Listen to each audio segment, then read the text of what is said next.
रामलीला मैदान में मौजूद रहेंगे, शक्ति प्रदर्शन किया जाएगा, विपक्ष को एकजुट दिखाने की कोशिश की जाएगी।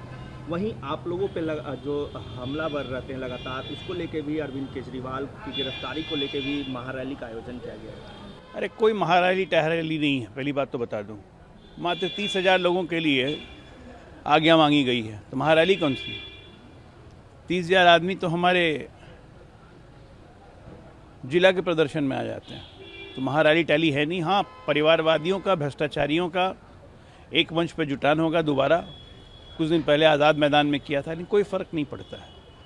प्रधानमंत्री मोदी आज मेरठ से अब आगाज़ करेंगे और फिर वही होगा, एक अकेला सब पे भारी। करने दीजिए इनको अपना। प्रधानमंत्री मोदी के चुनावी प्रचार भी मेरठ से शुरुआत होगा और कभी कांग्रेस का गढ़ माना जाता था मेरठ। अब क्या लगता है कि यही कारण तो नहीं कि प्रधानमंत्री सीधे मेरठ से शुरुआत करें? ऐसा है, कांग्रेस का गढ़ तो पहले हिंदुस्तान होता था। 414 सीट जीती थी कांग्रेस पार्टी और 400 तो हम जीतने जा रहे हैं। तो गढ़ वढ़ कुछ नहीं होता है, जिसको चाहती है जनता उसी का गढ़ बना देती है।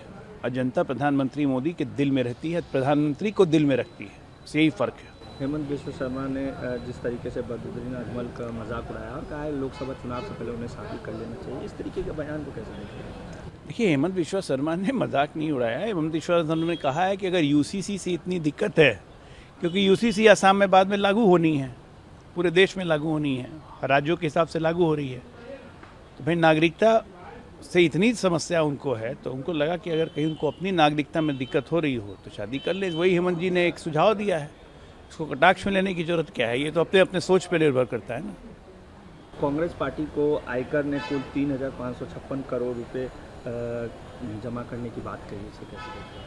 3 वर्ष। तो भाई जब इतना पैसा कमाया है और इतना पैसा लूटा है तो उसको आय बना लिया इनकम टैक्स ने। आप ये बताइए, इस देश की कितनी जनता ने, मैं पूछना चाहता हूँ, 1 करोड़ रुपया कैश में इस देश के कितने लोगों ने देखा है? देशी बताए।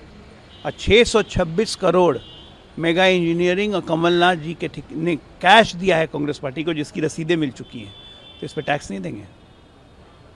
राजनीतिक दल होकर व्यापार करने के लिए एजेएल इंफ्रास्ट्रक्चर को, नेशनल हेराल्ड खरीदने के लिए कांग्रेस पार्टी पैसा देती है और फिर पैसा छोड़ देती है। राजनीतिक दल को चंदा क्या, जनता का चंदा इसलिए मिलता है कि वो व्यापार करे। व्यापार करते हैं तो टैक्स नहीं दीजिएगा।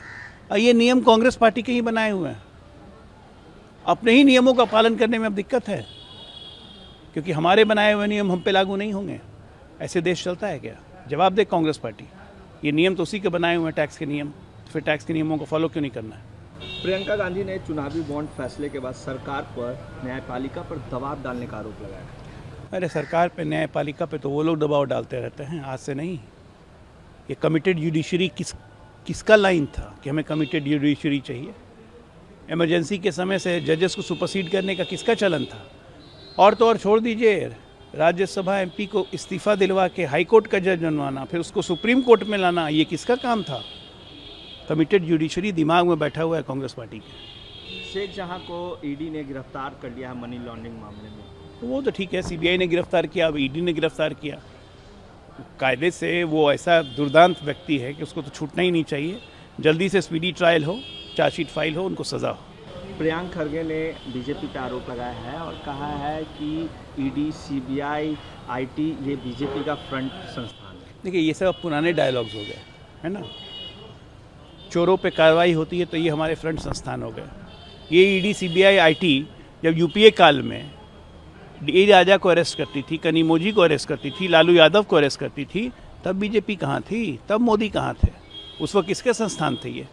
जब सीबीआई को केज पैरट कहा जाता था सुप्रीम कोर्ट के द्वारा, तब किसकी संस्था थी सीबीआई? ये देश की इंडिपेंडेंट संस्था है जो अपनी तरफ से काम करती है, ये किसी राजनीतिक दल की बपौती नहीं है। पप्पू यादव लगातार पूर्णिया से चुनाव लड़ने की मांग कर रहे हैं। एक तरफ महारैली का आयोजन किया गया है रामलीला मैदान में, तो दूसरी तरफ पप्पू यादव कह रहे हैं कि कांग्रेस के सिंबल पर पूर्णिया जीतूंगा भी और राहुल गांधी को प्रधानमंत्री भी बनाऊंगा। वो एक बिहार में कहावत है ना, नरकों में ठेलम ठेल। ये पूरा घमंडिया गठबंधन कुछ नहीं, नरक है। बहुत बढ़िया, जम के नॉमिनेशन करें, जम के लड़े, और कांग्रेस पार्टी भी जम के उनको प्रचार करे। राहुल गांधी आए पप्पू यादव के प्रचार के लिए। आप लोगों को कोई असर दिखेगा अगर वो चुनाव मैदान में रहेंगे तो? पहले हम 3 लाख से जीत रहे थे पूर्णिया, अब हम 4 लाख से जीतेंगे।